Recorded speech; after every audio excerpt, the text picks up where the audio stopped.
მოგესალმებით, ქალბატონო თინა, ძალიან დიდი მადლობა, რომ გამონახეთ დრო და დათანხმდით ჩვენთან ინტერვიუს. არჩევნებამდე რამდენიმე თვე რჩება და თქვენ უკვე გადახვედით აქტიურ ფაზაში კამპანიის და იმედოვნებთ, რომ გაიმარჯვებთ ამ არჩევნებში. რას ეფუძნება თქვენი ეს მოლოდინი, რომ ავიღოთ საერთაშორისო ორგანიზაციების გამოკითხვები, NDI-IRI უკანასკნელ გამოკითხვებს გულისხმობ 10-დან 15%-მდე მერყეობს რეიტინგი. NDI-ის და IRI-ის გამოკითხვებს მე სერიოზულად არასოდეს არ აღვიქონდი. სადაც მე არ მეწოდინება როგორ არჩევს ლევან თარხნიშვილი საკუთარ ველს და როგორ არკვევს მისი ორგანიზაცია, როგორ უნდა გამოიკითხოს, რა ტიპის კითხვა უნდა დაუსვას და როგორ უნდა გაარკვიოს, ვინ შეიძლება იყოს რესპონდენტი და ვინ არა.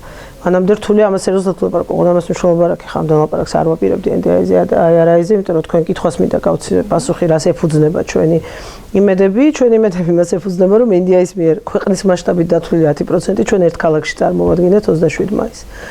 და ყველა დიდ ქალაქში საქართველოსი წარმოვადგენთ აი იმ NDI-ის ქვეყნის მასშტაბით დათვლილ ქვეყანაზე დათვლილ 10%-ს ქალაქებად წარმოვადგენთ 10-ად და 15 და 20%-ად ქუჩაში გამოსვლას. მაგრამ კიდევ უფრო მნიშვნელოვანი ეს არის რამდენიმე ფაქტორისგან შედგება ასეთი იმედები, გამარჯვების იმედები. ეს არის ის, რომ საქართველოს ხელისუფლება უნდა შეიცვალოს, ამას ალტერნატივა არ აქვს. ეს არის იმ ტიპის არჩევნები ტარდება 2012 წლის ოქტომბერში, განსხვავებით ადგილობრივი არჩევნებისგან, როდესაც ხელისუფლების ცვლილება ხდება. ამიტომ არის კანონზომიერება, რომელიც გარდაუვალია. ეს არის არჩევნები, სადაც ერთმანეთთან პრინციპში პაექრობაში შედის ორი პოლიტიკური ძალა, რომელსაც ერთს რესურსი არანაირი აღარ აქვს, ქონდა 8 წელი იმისათვის, რომ საკუთარი თავი ეჩვენებინა და ემტკიცებინა და ედასტურებინა და ის არის რაც არის, ანუ შესაბამისად მის შესახებ აზრი სრულად ჩამოყალიბებულია და ამასობაში მოდის მეორე პოლიტიკური ძალა, რომელთან დაკავშირებითაც არის უამრავი შეკითხვები ერთის მხრივ. ისევ და ისევ მე არ შევდივარ კარგში და ცუდში, მე ვლაპარაკობ მოცემულობებზე, რომელიც არსებობს, ხო? რომ დაკავშირებითაც არსებობს ძალიან ბევრი კითხვები და როდესაც არსებობს ბევრი კითხვები, შესაბამისად მე საზოგადოების ნაწილს აქვს ამ კითხვების გამო ბევრი იმედები და ვიღაცას პირიქით სკეპტიციზმი. ჩვენი ამოცანა დღეს გამარჯვების ფორმულა სწორედ იმაში მდგომარეობს, რომ ეს კითხვები იმედებში დასაბუთებულ, არგუმენტირებულ, შედეგზე ორიენტირებულ პერსპექტივაში გადავიყვანოთ. ანუ რესურსი გაცილებით უფრო დიდია ამ მომრჩეველთან სამუშაო მეორე მხარეს, ვიდრე დღევანდელი ხელისუფლებისთვის. ჩემის აზრით ამ თვე 7 თვის განმავლობაში, რაც მეტნაკლებად კამპანია დაიწყო, ბუნებრივია ეს რეჟიმი ახლა გაცილებით უფრო ინტენსიურია, მაგრამ ოქტომბრიდან მოყოლებული გარკვეული ტიპის კამპანიაში ვართ. სისტემურად ჩვენი მოქმედებები ყოველდღიურად ნაბიჯ-ნაბიჯ ნათელი ხდება და საზოგადოებისთვის დამაჯერებლობას იძენს. ჩვენი საკუთარი კვლევები ამას ადასტურებს, მაგრამ კიდევ ერთხელ მე არ ვეკუთვნი იმ ადამიანებს, ვინც კვლევების საფუძველზე ოდესმე რამე დასკვნებს აკეთებს საქართველოს ტიპის ქვეყნებში. ტოტალიტარული სახელმწიფო საბჭოთა კავშირში კვლევას არ ატარებდნენ. საქართველოს ჩემთვის არის ასეთი სახელმწიფო, არის მოდერნიზებული ინგლისურენოვანი საბჭოთა კავშირი. ამიტომ არ მაქვს კვლევების მიმართ არანაირი პოზიტიური განწყობა. თქვენ ფიქრობთ, რომ ადამიანებს ეშინიათ აზრის გამოთქმა? მე ვფიქრობ, რომ საქართველო არის საბჭოთა კავშირი, სადაც ადამიანებმა იციან, როგორ უნდა გადარჩნენ. მე არ მჯერა იმისი, რომ ქვეყანაში არის ტოტალური შიში და აი ამ მითების, რომელიც არსებობს, ოღონდ დიახ, ქართველები არიან ძალიან რაციონალური ადამიანები და იციან, როგორ უნდა გადარჩნენ. რას გულისხმობთ? ძალიან ბევრი რამეს შეიძლება ეს გულისხმობდეს. მოკლედ რო შევაჯამოთ ყოფილა რამდენიმე მრავალრიცხოვანი აქცია, თუმცა შემდეგში ეს არჩევნების შედეგზე ესე დრამატულად არასახულა. ყოველთვის ისახება ხოლმე არჩევნების შედეგს. მე არ მახსენდება არც ერთი არჩევნები, როდესაც 2008 წლის არჩევნები 2008 წლის საპრეზიდენტო არჩევნები მიხეილ სააკაშვილმა წააგო. რიცხვების თუ არ ვითამაშოთ, იმას დაგისურვებთ, ჩემ პოზიციას გეტყვით. როგორც 88 წლის შემდეგ ამ ქალაქში ჩატარებული ყველა აქციის მონაწილის. არასოდეს თბილისში ამდენი ხალხი აქციაზე არ ყოფილა, ეს შემიძლია გითხრათ სრული პასუხისმგებლობით. და ვარდების რევოლუციის დროს ამის ნახევარი არ ყოფილა არასოდეს აქციაზე. ყველაზე მნიშვნელოვანი და საინტერესო მე მგონი არის ის, რაც თავაზობს ქართული ოცნება ქართულ ამომრჩეველს. ჯერჯერობით გვაქვს რამდენიმე კონკრეტული დაპირება. ერთ-ერთი პირველი არის სახელმწიფო დაზღვევა ყველას. ძალიან დიდ მასშტაბზე ვსაუბრობთ, ხო? დაახლოებით 1 მილიონი ადამიანია ეხლა დაზღვეული, ხო, საქართველოში. ამას უნდა დაემატოს დაახლოებით 3 მილიონი ადამიანი ხო, რომ ჩავთვალოთ, რომ რამდენიც არის საქართველოში რამდენი კაცი ცხოვრობს, ეს კიდევ ერთი პრობლემაა. 4 მილიონის პარკლებში შეგვიძლია ვილაპარაკოთ ალბათ. დაზღვევა ღირს ეხლა სახელმწიფო დაზღვევა ღირს 15 ლარი ჯდება თვეში. თქვენ ალბათ გათვლილი გაქვთ, რა შეიძლება ღირდეს თქვენ მიერ შეთავაზებული პაკეტი, და კიდე რამდენი მილიონი ლარის დამატება შეიძლება დაგჭირდეთ და რამდენი მილიონი ლარის რესურსის გამოყოფა დამატებით. საიდან უნდა მოვიდეს ეს თანხა? უხეში გაცვლებით ისევ გეუბნებით 10 ლარიც რო ყიდდეს თვეში პაკეტი დავუშვათ, უფრო მეც თუ დაასყვევთ, უფრო იაფად რომ შეძლოთ პაკეტის შეთავაზება და 300 მილიონზე თქვენ არ მეთანხმებით. თუნდაც 900 ვთქვათ რა ნიშნავს? 3 მილიონზე თქვენ არ მეთანხმებით, მაგრამ გამოდის რომ 10 ლარიც რო ყიდდეს წელიწადში 300 მილიონის დამატება დამჭირდება. გასაგებია. მე მაგ საქმის პროფესიონალი არა მაქვს. არა ვარ. მე არ მაქვს მაკითხოზე პასუხი თქვენთვის. კოალიციაში არიან ადამიანები, ვინც ამ თემებზე საუბრობენ, მათ შორის მედიასთან. და შეგიძლიათ მათ დავუსვათ კითხვები. მე შემიძლია თქვენ კონკრეტული კითხვები დამისვით და მე არ შემიძლია გამოყვოთ კონკრეტიკაში. მე შემიძლია გითხრათ ძირითადი პრინციპი, რომელიც დიახ მე ვიცი, მაგრამ კიდევ ერთხელ ვიმეორებ. მე შემიძლია დეტალებში გელაპარაკოთ იმ საკითხებზე, რომელიც ჩვენი საპროგრამო ამოცანებია და რომლებიც ჩემი პროფესიაზე გადის, რომელზეც მე პროფესიულად შემიძლია პასუხისგაცემაც, არგუმენტების მოშველიებაც, დებატებში შემოსვლაც. ზოგადი პასუხი თქვენს კითხვაზე არის, ეს ორი ნაწილისგან შედგება. პირველი, როდესაც ეს არის ფუნდამენტი, ანუ რას ნიშნავს იმ ტიპის ყოველთვის ხელმისაწვდომი დაზღვევა, რომელზეც ჩვენ ვლაპარაკობთ.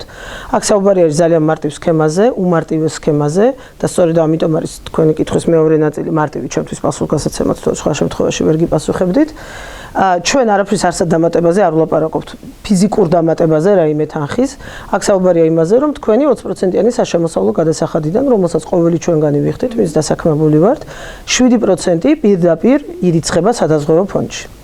ანუ საშემოსავლო გადასახადი არ იმატებს, ის რჩება ისეთი, როგორიც არის, 20%-იანი, მაგრამ მისი 7% ყველა ადამიანის მიერ გადახდილი საშემოსავლო გადასახადიდან ავტომატურად მიდის სადაზღვევო ფონდში.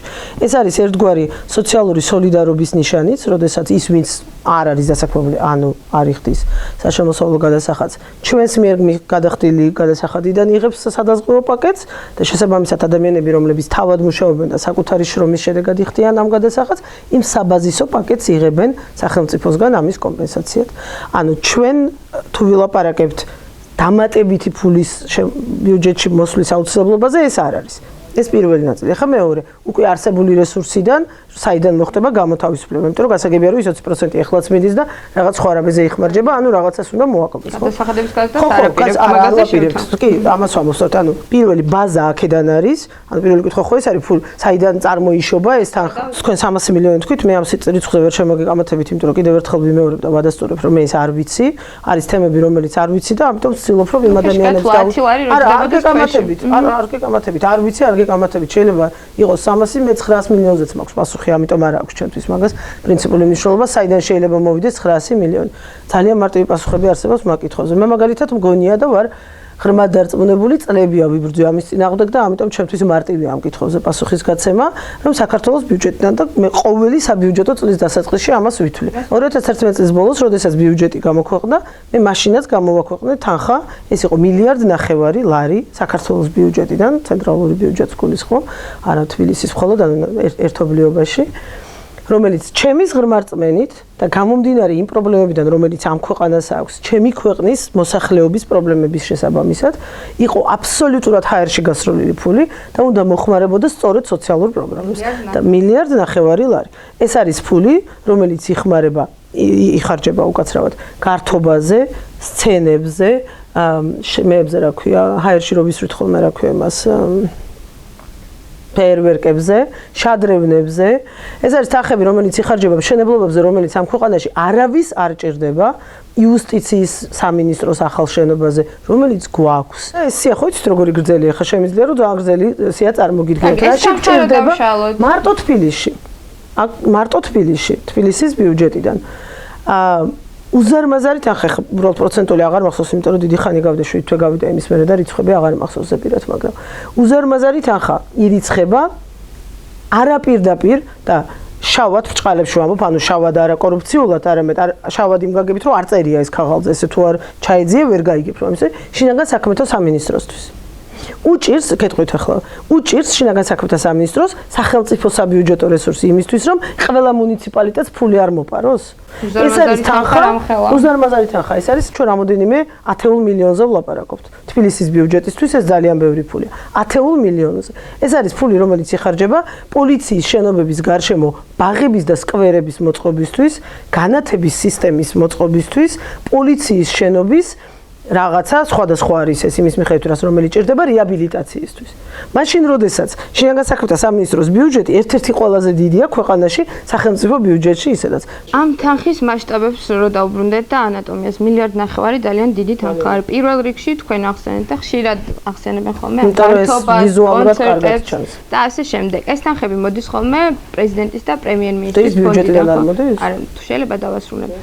მე არ ვერ გეტყვით ნამდვილად ზუსტად რომელ კონცერტზე რამდენი დაიხარჯა და ალბათ თქვენც არ გაქვთ ეს მონაცემი. ზოგი მაქვს. ყოველ შემთხვევაში ზუსტ მონაცემებს ვერ დავდეთ, მაგრამ შეგვიძლია ვისაუბროთ მასშტაბებზე. რატო ისე ხოთ შორს ეკითხვა, არ გაწუხებთ? ამაგას არ აქვს არსებითი მნიშვნელობა. ეხლა მე რა მაწუხ, მე ბევრი რამე შეიძლება მაწუხებდეს, მაგრამ სხვა რამე მასშტაბებზე ჟურნალისტს გელაპარაკებით. როგორც ჟურნალისტ, მასშტაბებზე ვსაუბრობ. პრეზიდენტის და პრემიერ-მინისტრის ფონდი ერთად წლიურად 100 მილიონზე მეც არ აღწევს საერთო ჯამში. ეს ნამდვილად ღია და საჯარო ინფორმაცია. ჩვენ ვლაპარაკობთ 1.5 მილიარდზე. ეს ერთი. დაახლოებით 9 მილიარდი იხარჯება ინფრასტრუქტურულ პროექტებზე. ჩვენ ვსაუბრობთ 1.5 მილიარდზე. დანარჩენი თანხა საიდან მოდის? ანალოგიური ტიპის პროექტებიდან. აბსოლუტურად ანალოგიური და იდენტური პროექტებიდან. მე გითხარით რომ არსებობს ეს სამწუხაროდ აბსოლუტური სიზუსტე არის შეუძლებელი, მის მიხედვით თქვენ ახლა მითხარით პრეზიდენტის ფონდზე ზუსტად მაქვს ინფორმაცია, ცოტა არ მჯერა რომ ზუსტად გქონდეთ ინფორმაცია. ბიუჯეტში რა წერია, მაგას მნიშვნელობა არ აქვს. თავი ის არის რამდენი იხარჯება. დავანებოთ მაგას თავი, გასაგებია, იმას თავისი მასშტაბი აქვს, ყველაფერს თავისი მასშტაბი აქვს. როდესაც ბიუჯეტში გაქვთ ხარჯები, რომელსაც ქვია სხვა ხარჯები. აი თბილისის ბიუჯეტის 51% 2012 წლის ბიუჯეტის. ეხლა ამ წლის 51% არის სხვა ხარჯები. ზუსტად იგივეა საქართველოს ბიუჯეტი, იქ გაცილებით უფრო მაღალი თანხაა ისეთი, რომლის წარმოდგენა არ აქვს არავის ამ ქვეყანაში, პროცენტულად თუ ავიღებთ, ზუსტად იგივე პროცენტზე გავდივართ. 2011 წელს 12-ზე ვერ გეტყვით, იმიტომ რომ არ ვიცი. 2011 წელს 36% იყო საქართველოს ბიუჯეტის ასეთი სხვა ხარჯები. გამოდის რომ თქვენ სხვა ხარჯებიდან, რომელიც არ იცით რაზე იხარჯება, იმის მოკლებას აპირებთ. ეგ არის ფუნდამენტური შეცდომა, რასაც თქვენ ამბობთ. ჩვენ ბიუჯეტს იმის მიხედვით კი არ ავაწყობთ, მიშა სააკაშვილი როგორ ფლანგავდა და რას მოუაკლოთ. ჩვენ ბიუჯეტს ნულიდან ავაწყობთ, რა არის საჭირო და პირველადი. ან სახელმწიფოს მთავარი ვალდებულება, რომელიც აღებული ქონდა 2 წლის განმავლობაში, როცა ბატონი კეზერაშვილი მინისტრი იყო იარაღის უკანონო ვაჭრობა კეზერაშვილის მილიონერად ქცევა. კარგი სამთემოზე. არა, რას ნიშნავს სამთემოზე? იმიტომ რომ თქვენ ჟურნალს აფინანსებს. დავით კეზერაშვილის მილიონერად ქცევა იყო ამ სახელმწიფო ბიუჯეტის ერთ-ერთი ფუნქცია. თქვენ გინდა ახლა მითხრათ, რომ იმიტომ რომ ეს იყო სახელმწიფო ბიუჯეტის ფუნქცია, ამიტომ ეს არის მოცემულობა, რომელიც ვერ შეიცვლება? ბიუჯეტის ფუნქცია ეგ არ ყოფილა და მაგაზე დისკუსიაში შემოსვლას ნამდვილად არ რასაც ამბობთ, ეს არის ძალიან პროგრამაზე საუბარი თუ შეიძლება. ჩვენ პროგრამაზე ვილაპარაკოთ და არა იმაზე, მიშა სააკაშვილის ბიუჯეტში ფული როგორ აქვს გაფლანგული, იქიდან რა-რაზე გადანაწილდებაო. მე გეუბნებით, სხვა ხარჯები საიდან მოგაქვთ ქალბატონთინა, მაგას გეკითხებით. ნულიდან ვიწყებთ, პასუხობთ. დათუა მოხდება პრიორიტეტების მიხედვით და არა იმის მიხედვით, რასაც აქამდე ვსაუბრობდით. ბატონო თინა, მე თქვენ გეკითხებით, როგორ გადაანაწილებთ ამ თანხას, რომელიც და თქვენ ამბობთ, რომ კონკრეტულად არ იცით, ამბობთ, რომ არსებობს სხვა ხარჯები და კრიტიკა. ამჟამინდელ თქვენ ვერ მეუბნებით, რა თანხა დაიხარჯება დაზღვევაზე. მაგ კითხვაზე არ გიპასუხეთ? რა თანხა დაიხარჯება მითხარით? მაგ კითხვაზე ხო გიპასუხეთ მე? მე თქვენგან განსხვავებით არ ვსაუბრობ იმ თემებზე, რომელშიც არ არის პროფესიონალი. მე გიპასუხეთ მაგ კითხვაზე. ოღონდ თქვენ შეკითხვაზე რომ კი არ ვიცი, მე რა არის მაგაში პრობლემა. მე არ ვიცი. ამისთვის არიან ადამიანები, რომელთაც შეიძლება მიხვიდეთ. მაგალითად ვიქტორ დოლიძეს დაელაპარაკოთ. ყობა დავითაშვილს დეტალებში მოგიყვებიან ჯანდაცვის პროგრამას. გადავიდეთ პენსიების საკითხზე, რომელიც არის კიდევ ერთი დაპირება, რომ პენსია მინიმალური პენსია, რომელზეც მე ხო თქვენთან დისკუსიაში არ შემოვა. არასწორად, იცით რა არის პრობლემა, რომ ჩემთან როდესაც მოდიხართ ინტერვიუზე, ჩემის აზრით, უნდა იცოდეთ ვისთან მოდიხართ. და იმ თემებზე როდესაც მოდიხართ კოალიციაში, რომელიც შედგება ძალიან ბევრი სუბიექტისგან, რომელშიც ძალიან ბევრი პოლიტიკოსია, ძალიან მარტივად უნდა იყოს დანახული ვის რაზე აქვს პროფესიონალიზმი გეთანხმებით, რომელსაც აქვს თავისი ნაწილი. სულ რამდენიმე კონკრეტული დაპირება გაქვთ გაჟღერებული ალბათ ამ ეთანხმებით, ხო, ესეთი როგორც ეხება დაუბეგრავ მინიმუმს, პენსიას, ჯანდაცვას და ასე შემდეგ. თქვენ თუ არ იცით ეს როგორ უნდა გაკეთდეს, მაშინ როგორ ამბობთ რომ გაკეთდება? მე ვიცი, ოღონდ მე არ ვეკუთვნი იმ ადამიანებს, რომლებიც ყველაფერზე ლაპარაკობენ. მე ვიცი, ოღონდ მე არ ვეკუთვნი იმ ადამიანებს, გეკითხებით რომ 220 ლარი პენსია ფაქტობრივად ნიშნავს გაორმაგებას ამჟამინდელი პენსიის, ხო? 100-დან 120 ლარამდე არის. ყავს 650,000, დაახლოებით ასაკით პენსიონერი. ისე არითმეტიკა კარგად განგარიშებთ და მეორე არითმეტიკას რატო არ ანგარიშებთ? აი წაღან რაზეც ლაპარაკობთ, არაფერი გააგრძელეთ. დიახ. 650,000 დაახლოებით ასაკით პენსიონერი. დაახლოებით საშუალოდ რო გავთვალოთ თვეში 100 ლარის ფარგლებში 65 მილიონი ჯდება ასაკით პენსიონერებისთვის პენსიის გადახდა. წელიწადში ეს შეიძლება ავიდეს 800 მილიონი. რომ გავამრავლებთ იმდენ. კი. 780 მილიონი არის დაახლოებით 800 მილიონი. ანუ ფაქტობრივად გაორმაგებას ნიშნავს. როგორ გაქვთ ეს ყველაფერი დაგეგმილი და გათვლილი? საიდან მოდის ეს თანხები?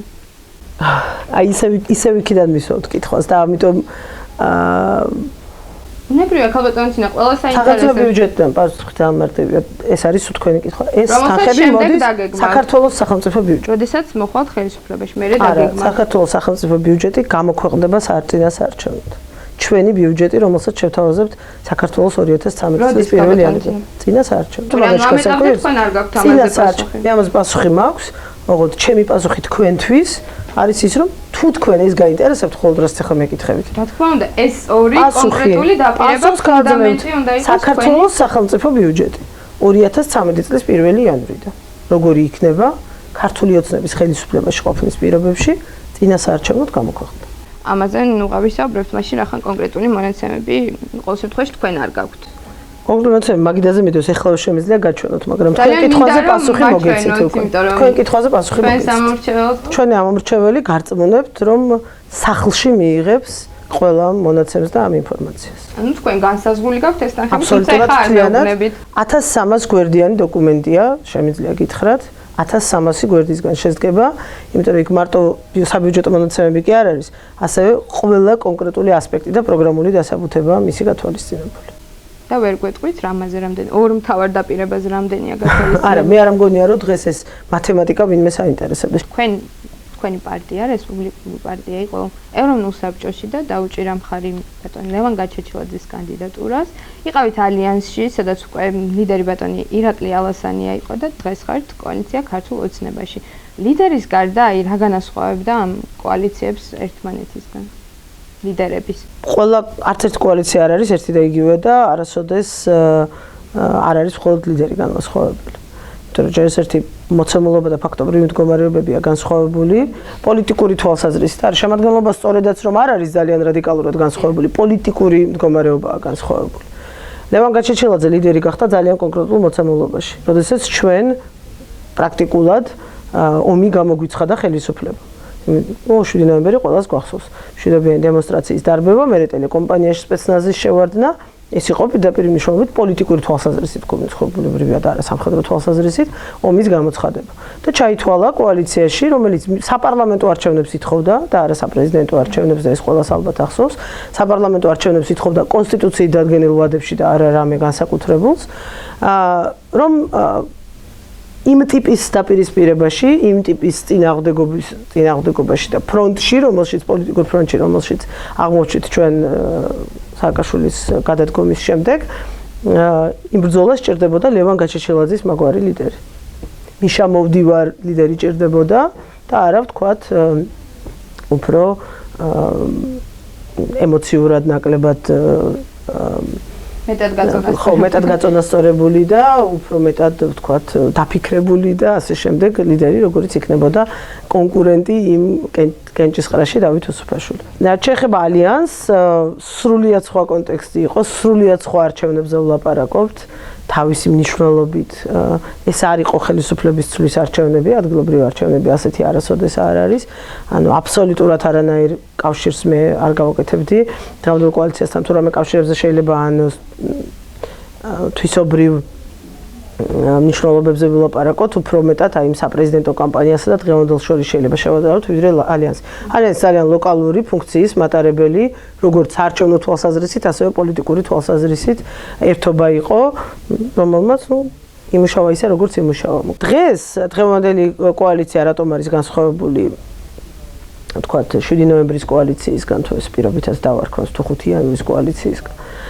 არის ჩემი აზრით რამოდენიმე ფაქტორი, პირველ რიგში ის რომ პირველად მოხდა საქართველოში რესპუბლიკური პარტია ბევრ სხვა ალიანსშიც ყოფილა მანამდე ეს არ არის აქ არის იწყება ჩვენი კოალიციური ცხოვრების ისტორია ეს არის პრინციპულად განსხვავებული იმიტომ რომ პირველად მოხდა ქართულ პოლიტიკურ სპექტრში როდესაც ლიდერმა შექმნა კოალიცია და არა პირიქით იმიტომ როგორც წესი პირიქით იყო ხოლმე ანუ პარტიები იკრიბებოდნენ და შემდეგ იმის მიხედვით როგორი არჩევნები იყო ჩნდებოდა ლიდერი იქნებოდა საპრეზიდენტო თუ ასე შემდეგ ამიტომ ეს განასხვავებს ბუნებრივია მნიშვნელოვანწილად ამ ერთობას მოვიდა ადამიანი რომელმაც თქვა რომ მე არ მაქვს არჩევანი მე ვარ ვითარებაში როდესაც ხელისუფლებამ დამიტოვა ორი არჩევანი ან ქვეყნიდან წავიდე და უბრალოდ თქვა რომ აღარა ვარ ქართველი ან უნდა ვიბრძოლო ჩემი ქვეყნისთვის იმისაც რომ ეს ბრძოლა იყოს წარმატებული რა თქმა უნდა ამას მე მარტო ვერ გავაკეთებ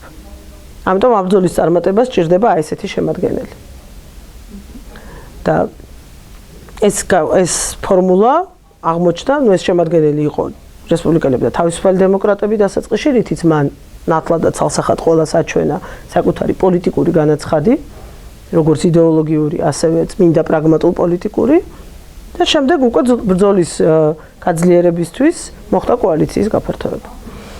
თვითონ საზოგადოებას რას თავაზობს განსხვავებულს? საზოგადოებას თავაზობს პრინციპულად სხვანაირ პოლიტიკურ კამპანიას, როგორც არასოდეს არ ყოფილა საქართველოში.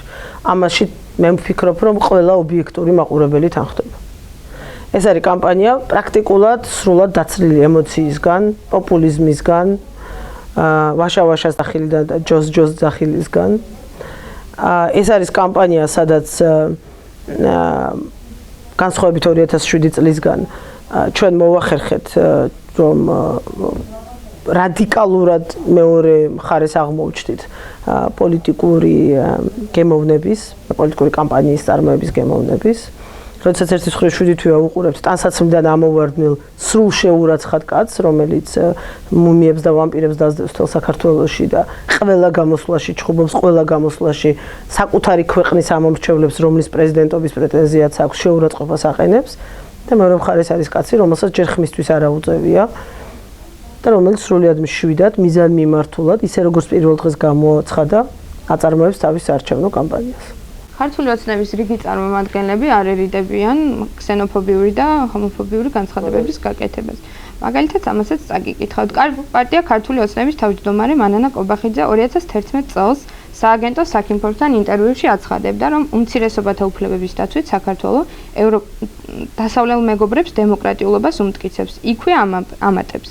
ევროპულ ქვეყნებში ყველა საზოგადოებრივ ჩვეულებრივ თანასწორ წევრებად თვლიან. ჩვენთვის ამის მიღება ძნელია, რადგან ის მართლმადიდებლურ მორალთან წინააღმდეგობაში მოდის. ეს ერთი ნაწილი. კიდევ ერთ ციტატას წაგიკითხათ. თავის მხრივ ანტისომხური განწყობები გამოამჟღავნა ბატონმა გუბას სანიკიძემ შემდეგი განცხადებით. სომხური ეკლესია საქართველოს გარეთ უფრო ძლიერია, ვიდრე ქართული და თუ მას შიგნით ისეთივე სტატუსი ექნება, ჩვენ სომხები გადაგვივლიან.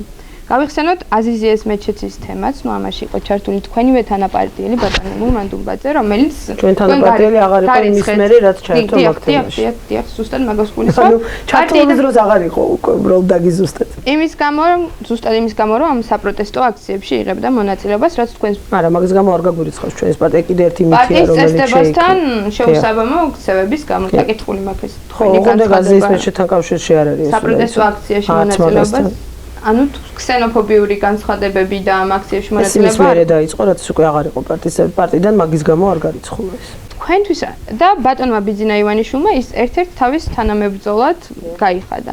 თქვენთვის რამდენად მიზაღებია ესეთი დამოკიდებულებები? მე რამდენიმე მიმართულება ჩამოგიტყვა. ხერაც თქვენ მანანაზე თქვით, მე ამ განცხადებას არ ვიცნობ, ამიტომ ამაზე შესაბამისად სერიოზულად კომენტარსაც არ გავაკეთებ. მე მანანას ვიცნობ უამრავი წელია, აღარ ვიცი რამდენი წელია, ის ადამიანის უფლებათა დამცველია. იყო, ასე ვიცნობდი მე მას მოდამ, ასე გავიცანეთ ჩვენ უფრო სწორედ ერთმანეთი და აბსოლუტურად წარმოუდგენლად მეჩვენება, რომ მას ისე თქვას, რასაც თქვენ მან ციტირებთ. არ ვიცნობ ამ განცხადებებს, ამიტომ შეგიძლიათ გადაამოწმოთ. საქმე ფორმზე, ნუ ხა იგივე შემიძლია გითხრათ დადარჩენ განცხადებებზე. მე ძალიან მიჭირს ხოლმე ესე ვინმეს მიერ მოყვანილ ციტატებზე საუბარი, თუ მე თავად არ მაქვს ეს მოსმენილი, იმიტომ რომ კარგად მახსოვს რა აჟიოტაჟი ატეხეს, მათ შორის თქვენი გაზეთის რედაქტორმაც, ლევან ბერძენიშვილი რო თურმე ქსენოფობი იყო, ანტისემიტურ განცხადებებს რო აკეთებდა, ცნობილი გამოსვლის შემდეგ. ხო არა, მე მახსოვს კარგად ესე როგორ თავის დროზე როდესაც წამიკითხეს მის ციტატა არ არსებობდა მიღებული ციტატა და მითხრეს რომ რა კომენტარს გააკეთებ. ამიტომ ციტატების მიხედვით არა მე მჯერა თუ არ მჯერა ხო საერთოდ არ არის საინტერესო მე უბრალოდ იმას გეუბნებით რომ მე არ ვიცნობ ამ ციტატებს და ამიტომ არ შემიძლია რაც არ ვიცი იმაზე გელაპარაკოთ და სერიოზულად გელაპარაკოთ კი ეგ ამბები რაც ვიცი იმაზე ბუნებრივია შემიძლია რომ გესაუბროთ ჩვენ არ გაგვირიცხავს მურმან დონბაძე პარტიიდან არც ქსენოფობიური განცხადებების გამო და არც რაიმე მსგავსის იმიტომ რომ ის სანამ პარტიის წევრი იყო ეს მანამდე არ ხდებოდა ის პარტიიდან გაირიცხა ძალიან კონკრეტული მიზეზის გამო როდესაც მან ტელეკომპანია 25 არხის ეთერში დაურეკა ბათუმის ორგანიზაციის რესპუბლიკური პარტიის ბათუმის ორგანიზაციის თავმჯდომარეს და მას თურქეთის სპეცსამსახურების აგენტი უწოდა ეს იყო პარტიის წესდებასთან შეუსაბამო საქციელი ამის შემდეგ იყო ყველა ის განცხადებები და ის უკვე აღარ იყო რესპუბლიკური პარტიის წევრი ამიტომ ჩვენ ბუნებრივია რომ ამ თემაში ამ თვალსაზრისით აღარ ჩავრეულებთ და რაც შეეხება იმას რომ დღეს ის ქართული ოცნების კოალიციის წევრია მე ამაში პრობლემას ვერ ხედავ, იმიტომ რომ ჩვენ რესპუბლიკელებმა პირველ დღესვე ვთქვით, რომ ჩვენ რესპუბლიკური პარტია მოვედით კოალიციაში, იმიტომ რომ აქ არის ქვეყნის გადარჩენა. ბიძინა ივანიშვილი თავის პარტიაში პარტიის წევრებად ვის მიიღებს, ეს არ არის ჩვენი გადასაწყვეტ. ეს არის იმ კონკრეტული პოლიტიკური ძალის და კონკრეტული პოლიტიკური პარტიის საქმე. თუ ადამიანებს ამ კოალიციაში გაწევრიანების შემდეგ ეკნებათ რაიმე ისეთი ტიპის პრინციპულად მიუღებელი პოზიციები რომელიც ჩვენთვის მორალურად, მოქალაქეობრივად გნებავთ, არის მიუღებელი, არასოდეს შეგვიკავები ამისგან თავი, არც დღეს არ ვაპირებთ. მაგრამ იმიტომ რომ ვიღაცას 1905 წელს რაღაცა თქვა, ეს არ არის დღეს ადეკვატური და რელევანტური. ადამიანები სხვადასხვა ტიპის გადაწყვეტილებებს იღებენ, სხვადასხვა განცხადებებს აკეთებენ, ხშირად სამწუხაროდ არასწორს ჩემის აზრით, მაგრამ ეს მათი საქმეა და მათი პირადი პრობლემაა. ეს არ არის ქვეყნისთვის პოლიტიკური პრობლემა დღეს. მურმან დონბაძის თქვენ თანამებრძოლად ყოფნა პრობლემა არ მიგვეც. აბსოლუტურად არანაირი პრობლემა არ მიმაჩნია. მე მურმანს ვიცნობ ძალიან ბევრი წლებია. ძალიან კარგად ვიცნობ მურმანს. ზუსტად ვიცი რომ ის არც ქსენოფობია და არც რამე მსგავსი ამასთან მიახლოებული. და მეთანხმებით რომ მსგავსი განცხადებები გააკეთა. აბსოლუტურად გეთანხმებით. ოღონდ ზუსტად ვიცი რომ არაფერი კავშირი ამას მურმანის ქსენოფობობასთან არ აქვს. პოლიტიკური რაღაცა მოსაზრებების გამო, კონიუნქტურის გამო, მან რაღაც მომენტში რაღაც განცხადება რატომ გააკეთა, ეს ჩემთვის არ არის საინტერესო. ჩემთვის მნიშვნელოვანია, როდესაც ზუსტად ვიცი, რომ თუ მე ჩემი პირადი გამოცდილებით, ნაცნობობით, ამა თუ იმ ადამიანთან ვიცი, რომ ის ადამიანი საფრთხის მატარებელია. მურმან დონბაძე ამ საფრთხის მატარებელი არ არის, ამიტომ ეს ჩემთვის არ არის საინტერესო. გავაგზავნოთ ქართულ ოცნებაზე ლაპარაკი, აღვნიშნოთ სხვა კუთხით. კოალიცია ღიად დეკლარირებულად ერთიანი პოზიციით ამბობს, რომ ის არის საქართველოს ევროატლანტიკური ინტეგრაციის მომხრე. თუმცა კოალიციაში არიან ძალები, რომელთაც აქვს ყოველ შემთხვევაში წარსულში ჰქონდათ განსხვავებული ხედვა. მაგალითად, ავიღოთ ეროვნული ფორუმი, მისი წარმომადგენლები ბატონი კახა შარტავა და გუბა სანიკიძე 2007 წელს ძალიან ღიად უწოდებდნენ ღალატს საქართველოს ნატოსკენ მისწრაფებას. გარდა ამისა, დღემდე ესეთ პოზიციაზე ყოველ შემთხვევაში უახლოეს წარსულში მაქვს მოსმენილი ბატონი გოგი თოფაძეც. თქვენ ხართ ერთ კოალიციაში და აპირებთ, რომ მთავრობის ფორმირება მოახდინოთ. როდესაც ესეთ მნიშვნელოვან საკითხზე არ არის შეთანხმება, რას ფიქრობთ ეს რაზე მეტყველებს? 2007 წელს საქართველოში ერთი ძალიან მნიშვნელოვანი დოკუმენტი შედგა, ერქვა საგურამოს მანიფესტი. ეს იყო მაშინდელი პოლიტიკური ოპოზიციის მთავარი სამოქმედო განაცხადი. და საქართველოს ეროვნულ ფორუმს მასზე ხელი მოწერილი აქვს. 2008 წელს თუ არ ვცდები შეიძლება 7 წელს იყო ახლა ამაზე 7-ში 2007 წელს თუ ახლა 8-ში არ იყო 2007-ში საქართველოს პარლამენტმა პირველად მიიღო ოფიციალური დეკლარაცია საქართველოს ნატოში ინტეგრაციის შესახებ. იმას აქვს ბატონი გოგი თოფაძის ხელმოწერა. ჩემთვის ეს არის ფაქტები. ვინ როდის რომელ სატელევიზიო ეთერში რომელ განცხადებაში რა თქვა, ეს ნაკლებად მაინტერესებს. არა, ფაქტები არის დოკუმენტები, რომლებიც არსებობს, როდესაც სახელმწიფოებრივი განაცხადი კეთდებოდა. ჩვენ როდესაც ვლაპარაკობთ იმაზე, რომ ხვალ სახელმწიფოში ხელისუფლების ფორმირებას რომ მოახდენს ქართული ოცნება, მე როგორ იქნება? ყველა კონკრეტულ შემთხვევაში, როდესაც სახელმწიფოებრივი განაცხადი კეთდებოდა. ამ ორივე პოლიტიკურ ძალას ხელი აქვს მოწერილი. მისი რომელი ლიდერი კონკრეტული ლიდერი, რომელ კონკრეტულ თემაზე რას ფიქრობს გულში. ეს ხანდახან კი, ეს ხანდახან გულში ფიქრობს და ხანდახან მე გულში ნაფიქრს ტელევიზორში ამბობს ხოლმე ხალხი. მაგრამ ეს არ არის თავარი. თავარია პოლიტიკური ძალას რა ტიპის ოფიციალური პოლიტიკური განაცხადი აქვს გაკეთებული. მე არ მინდა ამ ხელისუფლებას ბევრი ლაპარაკი, ამ ბოლო დროს მათზე ფაქტიურად არასდროს აღარ ვლაპარაკობ, იმიტომ რომ ისინი ჩემის აზრით აღარ არსებობენ, რაღაც ვირტუალურ სამყაროში ცხოვრობენ, მაგრამ შეგვიძლია გავიხსენოთ საქართველოს საპარლამენტო უმრავლესობის მრავლობითი წევრების, მრავლობითი განცხადებები საქართველოს პარლამენტის ხდომებზე, რომელიც პრინციპულად განსხვავებულია იმ დეკლარირებული პოზიციებისგან და ბევრი თემა შეგვიძლია ჩამოვთვალოთ. ევროატლანტიკური ინტეგრაციიდან მოყოლებული რელიგია შუაში და ეროვნულ უმცირესობებთან და სხვა ტიპის უმცირესობებთან გავლით და დაკავშირებით და ჩაყოლებული ეგეთი მაგალითი არ მაგალითად ბატონი კვარნაძის განცხადებები არ გახსენდებათ საქართველოს პარლამენტში. ეს არის ჩვეულებრივი ამბავი, როდესაც პოლიტიკური ძალებში არსებობენ ადამიანები, ლიდერები მათ შორის, რომლებსაც შეიძლება რაღაც თემაზე პიროვნულად განსხვავებული აზრები ჰქონდეთ. მე მხოლოდ ამიტომ მოვიყვანე, თქვენ ფიქრობთ, რომ ყველაზე მნიშვნელოვანი ქართული ხალხის ცხოვრებაში დღეს საგარეო პოლიტიკაა ყველაზე მნიშვნელოვანი? ერთ-ერთი მნიშვნელოვანი სახელმწიფოსთვის არის, სახელმწიფოებრივი განვითარებისთვის არის და არა რიგითი მოქალაქის და მოსახლისთვის, რომელსაც გადარჩენისთვის ბრძოლა უწევს ყოველდღე. რომელიც პენსიის ვერ ყიდულობს. პოლიტიკა არ არის დაკავშირებული გადარჩენისთვის ბრძოლასთან. საქართველოს ეგ რომ თქვა, მე მგონი სასაცილო ის იქნება საქართველოსო ის რომ თქვა, რომ ბავშვი რომ გიკვდება შიმშილით, ან ფილტვების ანთების გამო წამლის ფული რომ არ აქვს. იმ ადამიანის თავში დღეს ნატოში გავწევრიანდებით ეს არის აზრად, თუ წამალი რა ფულით უყიდოს ეს არის აზრად. სასაცილო ეს არის. მაგრამ კიდევ ერთხელ გიმეორებთ მაგ კითხვაზე პასუხს. საგარეო პოლიტიკურ ორიენტირებთან დაკავშირებით, მთავარი და მნიშვნელოვანი არის პოზიციები ფორმალური დეკლარირებული სახელმწიფოებრივ დოკუმენტებში. არანაკლებ მნიშვნელოვნად აცხადებთ რუსეთთან ურთიერთობების დალაგებას. როგორ წარმოგიდგენიათ ეს ისე, რომ საქართველოს უარი არ თქვას ევროატლანტიკურ მისწრაფებებზე? გაიხსენებთ ალბათ თქვენს, რომ შევარდნაძემაც და სააკაშვილმაც თავის პრეზიდენტობა დაიწყო ცდილობით, რომ დაელაგებინა ეს ურთიერთობები და როგორ დამთავრდა ორივე შემთხვევაში? ლილიპუტინის სახელით დავამთავრეთ მე. როგორ დამთავრდა ჩვენ ყველა სხვა? ლილიპუტინის სახელით. გავაგრძელეთ მე ეგ ცდილობები. აქ ეს არის ძალიან რთული პროცესი. ამ კითხვაზე არ არსებობს კიდე არა პასუხი და არც მოკლევადიანი პასუხი არ არსებობს. და არც ესეთი პასუხი არ არსებობს, რომ 17 თებერვალს 5:09 პრობლემა მოგვარდება. რასაც ძალიან ხშირად სამწუხაროდ სამივე ხელისუფლება სხვადასხვა მასშტაბით და სხვადასხვა ფორმით გვეუბნებოდა ხოლმე. თავარი პირველი ნომერი ამოცანა ამ შემთხვევაში არის, რომ ყველას უნდა გავაგებინოთ ძალიან ნათლად, რომ აქ არ არსებობს სწრაფი მოგვარება. არავის არ უნდა შეუქმნათ ყალბი მოლოდინები და ილუზიები იმის შესახებ, რომ ეხლა ვიღაცა აქ ჯოხს აიქნევს ესე და ეს პრობლემა მოგვარდება. სახელმწიფოები ყველაზე უფრო მძიმე კრიტიკულ მეორე მსოფლიო ომი მოხდა ევროპაში. იმაზე უარესი მე მგონი არ დაგმართია ჩვენ ქართულ-რუსულ ურთიერთობებში. მაგრამ სახელმწიფოები ყველაზე უფრო კრიტიკული ურთიერთობებიდანაც გამოდიან რაღაცეების დათმობის ხარჯზეც გარშემო. თანაზომად სახელმწიფოებს არ გულისხმობთ როგორც მეორე მსოფლიო ომის. არავითარი მნიშვნელობა არ აქვს ზომებს, სტატისტიკებს და მოსახლეობის რაოდენობას. მნიშვნელობა აქვს პრინციპულ დამოკიდებულებებს და სახელმწიფოს როლს და ფუნქციას. საქართველოს ქონდა და მე ღრმად ვარ დარწმუნებული, რომ კიდევ ექნება ამ ხელისუფლების მოშორების შემდეგ უნიკალური შანსი, რომ თავისი საკუთარი სახით, ფორმაციით ყოფილიყო უნიკალური შემთხვევა, მიუხედავად მისი მოსახლეობის ზომისა და მოსახლეობის რაოდენობისა. ჩვენზე პატარა ქვეყნებია ევროპაში, რომლებსაც ვერასოდეს უბატონოთ ლაპარაკს ვერ გაუბედავენ. ჩვენზე პატარა ქვეყანაა ესტონეთიც, ჩვენზე პატარა ქვეყანაა ლიტვაც და ლატვიაც. მაგრამ უბატონოთ ვერავინ ვერაფერს ვერ უბედავს. იმიტომ რომ ამ სახელმწიფოებმა გახდნენ, მაგრამ იყო მომენტი, როცა არ იყვნენ. მაგრამ მათ წინააღმდეგ რუსეთს ჯარები არ შეუყვანია.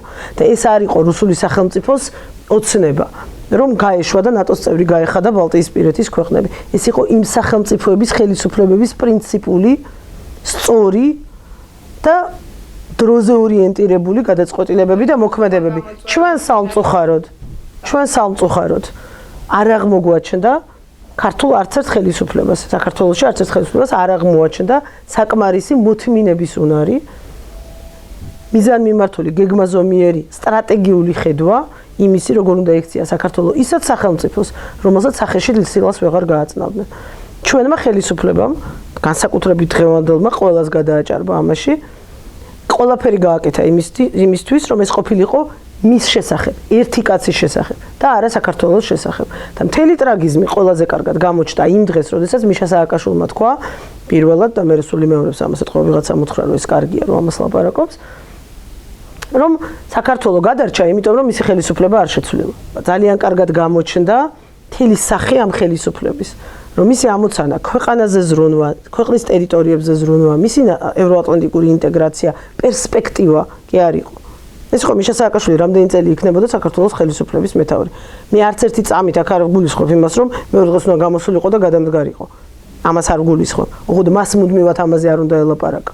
რომ თავარი მიღწევა ის არის, რომ ის ისევ ქვეყნის პრეზიდენტია, როდესაც ქვეყანას ამდენი პრობლემა აქვს. ომის წაგება არ უნდა გვეზე იმ რუსთაველის განძირზე, ასად არ გადამიხვევია. არცად არ გადამიხვევია. აი ზუსტად ეს არის პასუხი იმაზე. ანუ ეს არ შეიძლება რომ სახელმწიფო იქცეოდეს და რატო მოვედით აქამდე? რატო გვაქვს დღეს პრინციპულად განსხვავებული მდგომარეობა ჩვენ, როდესაც სასტარტო მდგომარეობა ქონდა ზუსტად ისეთივე, როგორც ბალტიისპირეთის ქვეყნებს. როგორ მოვედით დღევანდელ დღემდე? როგორ უნდა წავიდეთ ოქტომბრის შემდეგ? უნდა გქონდეს პრინციპული პოზიცია, კორექტული პოზიცია. სასტარტო პირობები ჩვენ და ბალტიის ქვეყნებს ერთნაირი გქონდა. 90-იან წლებში აბსოლუტურად იდენტური გქონდა. აბსოლუტურად იდენტური. და კიდევ სადავო ვის უფრო უკეთესი ქონდა. დასაწყისში ვამბობ მე სააკაშვილის მოსვლის შემდეგ თქვენს ნაბიჯებზე რო გითხრათ, აი რას გააკეთებთ თქვენ? მე უკვე გითხარით, ეს არ არის დღეს დილით გავიღვიძე და აი ესე მოვიქცევი ტიპის საქმიანობა. ხო, რა თქმა უნდა, როგორ არ არსებობს და ეს სტრატეგიაც გაწერილია. ეს სწორედ იმ ტიპის სტრატეგიაა, რომელსაც ტელევიზორში არ ლაპარაკობენ. როდესაც საუბარი არის, ეს არის სწორედ ის ნაწილი სახელმწიფო საქმიანობის, რომელიც მაქსიმალურად უნდა იყოს დახურულ კარს მიღმა. და დიახ, ეს არის დახურულ კარს მიღმა ურთიერთობების სტრატეგია. პრინციპების დონეზეც არ შეგიძლიათ რომ გითხრათ. პრინციპები მან ძალიან მარტივია, კორექტული, პრინციპული, არაფრის ხარჯზე დიპლომატია. ეს არის სახელმწიფო პოლიტიკა. ქუჩაში მიტინგზე ლილიპუტინი ვეძახე, კი ბატონო, ეს არჩევანია ზოგიერთ ხალხის ამ ქვეყანაში. პრობლემა რუსეთ-საქართველოს ურთიერთობების გამო. არა, ლილიპუტინი არ არის პრობლემა. ლილიპუტინი არის გამოხატულება საუკეთესო ყველაფერი იმის, რაც რუსეთ-საქართველოს ურთიერთობებში სააკაშვილის დროს ხდება. საქართველოსთან ურთიერთობების დაალაგება თუ ის არის არის რუსეთი არ ცხოვრობს, იმიტომ რომ რუსეთი არ ცხოვრობს ჩაკეტილ სივრცეში, ლიმბო არ აქვს თავის გარშემო, იმიტომ რომ რუსეთი ისევე ჭირდება დასავლეთი როგორც პირიქით, იმიტომ რომ საქართველოს თუ გახდება სახელმწიფო, რომლის გამოც იბრძოლებენ, რომელიც იქნება განსხვავებული, მათნაირი და მათი კლუბის წევრი, არაფორმალურად ნატოს წევრობით, მაგრამ რეალურად თავისი არსით, თავისი ცხოვრების წესით, დემოკრატიულობის და სახელმწიფოებრიობის ხარისხით. განვითარება მიგაჩნიათ ამოსავალ წერტილად. საქართველოს სახელმწიფოდ ქცევა მიმაჩნია ამოსავალ წერტილად. საქართველოს განვითარებას დღეს ცოტა სხვადასხვანაირად იგებენ. საქართველოს სახელმწიფოდ ქცევა დიახ მიმაჩნია ერთადერთ გამოსავლად ჩვენი ყველა იმ პრობლემიდან, რომელშიც ვართ. მე ძალიან მარტივ მაგალითს ვიყენებ ხოლმე ამის, არა მარტო რუსეთთან. როდესაც მე მყავს ორი შვილი. ჯერ საბედნიეროდ პატარები არიან, მაგრამ 10 წლის მერე მექნება სერიოზული კითხვა, აი ახლა როგორ? თუ ესე გაგრძელდა ამ ქვეყანაში ცხოვრება. ზუსტად ესეთი დედები არიან ძალიან ბევრი სოხუმში, გუდაუთაში, ცხინვალში და ჯავაში. და ზუსტად იგივე კითხვები აქვთ იმათ, რაც მე. ამ კითხვაზე პასუხი, ერთადერთი პასუხი უნდა იყოს თბილისიმათვის. ეს არის ერთადერთი შანსი ჩვენი პრობლემების მოგვარების. როგორც კი ამ კითხვაზე აბსოლუტურად და უკიდურესად უარსყოფითი პასუხი არის თბილისი და სხვაგან იწყებს ის დედაყურებას. ჩვენ გადარჩენის შანსი არ გვაქვს ამ ნაწილში გულისხმობ ტერიტორიული პრობლემების ნაწილში. ეს ძალიან მარტივი და აქსიომატური ამბავია. დეოკუპაციის საკითხი როგორ წარმოგიდგენიათ? ბიძინა ივანიშვილმა განაცხადა, რომ ციტატას წავიკითხავ, არაპირებს აშშ-სა და ევროკავშირს ყოველდღიურად უკიჟინოს, რათა ოკუპირებული რეგიონებიდან რუსეთი დაუყოვნებლივ გააძევონ. თქვენი ხედვა და სტრატეგია როგორია? ან ყიჟინას რას ეძახით? აი ზუსტად ყიჟინას ვეძახით, ყიჟინას. ყოველგვარი განმარტებების გარეშე. თქვენ არაპირებთ დეოკუპაციის საკითხის აქტიურად დაყენებას ევროკავშირთან? მე პასუხეთ მაგ კითხვაზე.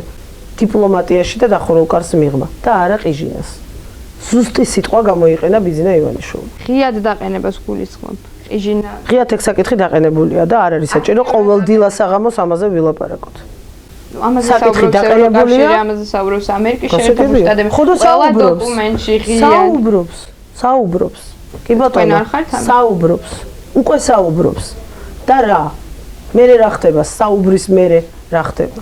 რა ხდება ერთია, მაგრამ თქვენ აპირებთ თუ არა რომ გააგრძელოთ ეს აქტიური პოლიტიკა. დილით რომ გავიღვიძებთ, ვიყიჟინოთ, საღამოს რომ დავიძინებთ, დილის წინ კიდევ ერთხელ ვიყიჟინოთ, მერე დილით ისევ რომ გავიღვიძებთ, კიდევ არა. მაშინ თქვენ რას გააკეთებთ? დეოკუპაციის მიმართულებით. ჩვენ ვაპირებთ რომ დეოკუპაცია ვაქციოთ რეალურ შედეგად და არა მხოლოდ ლაპარაკად. გიპასუხეთ წევან. ამისი აპრობირებული გზები არსებობს, განსაკუთრებით სამყაროს ჩვენს ნაწილში. მეორე მსოფლიო ომი მოხდა ევროპაში. და დღეს ეს სახელმწიფოები არიან ყველაზე დიდი პარტნიორები ერთმანეთის. ეს არის შესაძლებელი, ოღონდ საათები არ უნდა ვაჩუქოთ დევნილ გლეხებს და არ უნდა უთხრათ, რომ ბატარეას რო გაუვადრო მაგ საათზე, შენ სახლში დაბრუნდები. აი ეს ყალბი მოლოდინები, საომარი რიტორიკა, მუდმივი აჟიტირება ქმნის პირველ რიგში შეუძლებელს პრობლემების მოგვარებას. მედიაში, მათ შორის დასავლურ მედიაში აქტიურად იწერება ქართული ოცნების ლობისტურ ძალისხმევებზე ამერიკის შეერთებულ შტატებში. თქვენც ნახეთ ალბათ სტატია, მაგათად ვაშინგტონურ გამოცემა პოლიტიკოში, სადაც ჩამოთვლილი იყო კონკრეტული კომპანიები, წამყვანი კომპანიები, რომლებიც თქვენთვის მუშაობენ. რა არის ამ ლობისტური საქმიანობის მიზანი? თქვენი განცხადებაც ვნახე იმის შესახებ, რომ კონგრესში ითქვა, რომ საქართველოს დემოკრატიულობის შესახებ მითი დაინგრა. არ ვიცი ესე თქვით თუ არა, მაგრამ მე ამ სახით ვნახე თქვენი განცხადება. რას აძლევს საქართველოს აი ეს, რომ მისი დემოკრატიულობის შესახებ მითი დაინგრეს? მე ის გამიხარდებოდა, რომ იყოს საქართველოს დემოკრატია. ერთადერთი ეს ეგ გამიხარდებოდა. ამ ლობისტურ საქმიანობას აქვს ძალიან კონკრეტული მიზეზი, ზუსტად იგივე, რაც ყველა და ნებისმიერ სხვა შემთხვევაში ლობისტურ საქმიანობას აქვს. ეს არის ქვეყნის იმიჯის გადარჩენა და ქვეყნის დახმარება იმისათვის, რომ საქართველოში რეალურად პროგრესზე ორიენტირებული დემოკრატიული სახელმწიფო შედგეს და არა როგორც წაღამ თქვი, ინგლისურენოვანი საბჭოთა კავშირი. როდესაც ყავს ადამიანები, რომლებიც კარგად ლაპარაკობენ ინგლისურად, რომლებიც მილიონებს ხარჯავენ სახელმწიფო ბიუჯეტიდან, ხო წეგან ჩამონათვალში ეგ დამავიწყდა მაგალითად, სახელმწიფო ბიუჯეტიდან იმისთვის, რომ ხან მიშა სააკაშვილის და ხან ნიკა გილაურის დიდი ფოტოები დაიბეჭდოს Financial Times-ში, მაგალითად ხშირად გვინახავს ესეთი რეკლამები სახელმწიფო ბიუჯეტიდან. თავარი ამოცანა ჩემთვის, როდესაც მე პირადად ძალიან ინტენსიურად ვარ ჩართული საერთაშორისო ურთიერთობებში ქართული ოცნების, ძალიან მარტივად ფორმულირდება და პრაქტიკულად არ განსხვავდება იმისგან, რაც იყო მუდმივად ამ წლების განმავლობაში. მე ეს ურთიერთობები დღეს არ დამიწყია ქართული ოცნებიდან. საქართველოს დავეხმაროთ. საქართველოს მხოლოდ იმ შემთხვევაში დავეხმარებით, თუ იქნება ადეკვატური ინფორმაცია იმის შესახებ, რა სჭირდება ქვეყანას დახმარება. და არა ზღაპრები იმის შესახებ, რომ აქ ყველაფერი კარგად არის, არავის არანაირი პრობლემა არ აქვს. მე რამოდენიმე ფოტო გამოქვეყნდება ხელის ჩამორთმების და ღიმილების და ამით ყველაფერი დამთავრდება. ამიტომ ჩემის აზრით არაფერი განსაკუთრებული არ ხდება, ეს აჟიოტაჟი, რომ ბიზნა ივანიშვილმა იქირავა ლობისტური კომპანიები, ჩემთვის ცოტა სასაცილოა, იმიტომ რომ ადამიანი საკუთარი ჯიბიდან რისთვის გადაიხდის პულს, ეს ნაკლებად საინტერესო უნდა იყოს, ქვეყანაში უფრო საინტერესო უნდა იყოს, რისთვის იხდის საქართველო. არა, თქვენ კი არ გეუბნებით, იქ სტატიებში იყო ეს მომენტებიც. უფრო საინტერესოა ის, რისთვის ხარჯავს მილიონებს საქართველოს ბიუჯეტი, რომელიც სხვა რამეს შეიძლება მოხმარებოდა. აი იმ ლობისტურ კომპანიებში, რომლებიც ხელისუფლებას ყავს დაქირავებული და იქაც ისევ და ისევ თუ მიზანი სწორად არის შერჩეული, თავისთავად მნიშვნელოვანია, თუ მიზანი არასწორია, მაშინ რა თქმა უნდა სერიოზული პრობლემაა. თქვენ თქვით, რომ აქტიურად ხართ ჩართული საერთაშორისო ურთიერთობებში, მაშინ თქვენ გექნებათ ინფორმაცია, თუ მუშაობთ საქართველოს დეოკუპაციის, ნატოში გაწევრიანების, ევროკავშირთან თავისუფალი ვაჭრობის და ვიზო მიმოსვლის მიმართულებით. ჩვენ ძალიან ბევრი ვიმუშავეთ ჩიკაგოს სამიტის წინ, მაგალითად, ერთ-ერთი მთავარი მთელი თვენახევრის განმავლობაში ამოცანა, რაც ჩვენს მეგობრებს იქ დაუსახეთ, იყო სწორედ ჩიკაგოს სამიტის წინ მაქსიმალური ინფორმირება ყველა დაინტერესებული მხარის და უამრავი განცხადება გავრცელდა, იქ დარიგდა უფრო სწორედ, რომ იმის მიუხედავად, ვინ რომელ მხარეს დგას პოლიტიკურად ქვეყანაში, ეს არის ქართველი ხალხის და წამყვანი პოლიტიკური სპექტრის არჩევანი. რომ თუ კი ვინმეს რაიმე ეჭვი ქონდა იმის თაობაზე, რომ შეიძლება განსხვავებული აზრები არსებობდეს ქვეყანაში და ამითი ვინმე არაკეთილ მოსურნეს შეეძლო ესარგებლა და ეთქვა, რომ აი მოიცადე, მოვიცადოთ, იქნებ რა ხდება ოქტომბრის არჩევნების შემდეგ, ჩვენი ამოცანა იყო, რომ ყველას ნათლად ცოდნოდა, რომ არის თემები, რომელზეც არ არსებობს განსხვავებული აზრები. საქართველოს წინსვლის ლობირება სამწუხაროდ ძალიან რთული იყო ჩიკაგოში, იმიტომ რომ თავიდანვე ნათელი იყო, რომ იქ რაიმე განსაკუთრებული შედეგი არ იქნებოდა. ამიტომ ჩვენ უფრო რეალისტური ამოცანა დავისახეთ იმ თვალსაზრისით, რომ ყველა ისე ვამბობ stakeholder-თან, როგორ არის ქართულად არ ვიცი, გადაწყვეტილების მიღებამდე მიგვეტანა ამბავი იმის შესახებ, რომ ეს ყველას არჩევანია. რომ იქ კითხვები არ არსებობს, რომ არ არსებობს საქართველოში არავითარი დისკუსია, სერიოზული დისკუსია, ეხლა მე არ გულისხმობ მარგინალურ დისკუსიებს, ბუნებრივია, სერიოზული დისკუსიები ამ თემასთან დაკავშირებით. ევროკავშირს რაც შეეხება, აბსოლუტურად ანალოგიური ვითარება არის იქაც. ეხლა რო გითხრათ რომ კონკრეტულად ამ ხელშეკრულებასთან მიმართებაში მუშაობთ, რომ მოგატყუებთ და არ ვაპირებთ რომ ამაში მოგატყუოთ, მაგრამ თუ ვისაუბრებთ იმას ინტეგრაციასთან მიმართებაში, ანუ უფრო ზოგად კონტექსტში თუ ვილაპარაკებთ, ხმონებრივია ოპოზიციურმა ძალამ დაიწყოს მოლაპარაკებებში ჩართვა ხელშეკრულების მე-17 მუხლში რა უნდა ეწეროს და 29-ში ცოტა არასერიოზული იქნებოდა ჩვენი მხრიდან, მაგრამ თუ ვილაპარაკებთ თემატიკაზე, რა თქმა უნდა, ეს არის ერთ-ერთი მთავარი თემა და მიმართულება ამ ურთიერთობებში და ამ საუბრებში.